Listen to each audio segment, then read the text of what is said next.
Serait-ce un signe d'agacement ou plutôt un signe d'épuisement? Le président tchadien Idriss Déby Itno a menacé ce 9 avril de ne plus envoyer des forces dans des opérations militaires extérieures. Une déclaration qui intervient après une offensive de l'armée qui a permis de neutraliser près de 1000 djihadistes, forçant les éléments de Boko Haram actifs sur les rives du lac Tchad à se replier. Nos soldats sont morts pour le lac Tchad et pour le Sahel. À compter d'aujourd'hui, aucun soldat tchadien ne participera à une opération militaire en dehors du Tchad.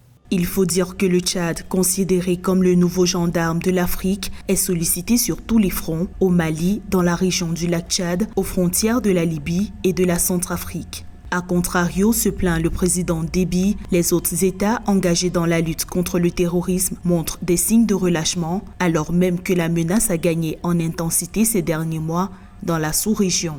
Le président tchadien est à la fois en train de vouloir donner un coup de pied à la fourmilière et en même temps il exprime des signes d'agacement. Dans un premier sens, il faut dire que le président tchadien n'est pas à la première expérience de menace de retrait des troupes sur les différents théâtres d'opération. Il faut comprendre également que le Tchad est au bord de l'implosion sociale. Au plan militaire, le Tchad connaît une tension opérationnelle. Le président Idriss Déby Itno a toutefois maintenu ses troupes en place dans les bases reprises aux islamistes jusqu'au 22 avril 2020 en attendant que l'armée nigériane et nigérienne prenne le relais. De son côté, l'armée tchadienne s'emploiera à renforcer ses arrières pour que le rempart ne cède pas.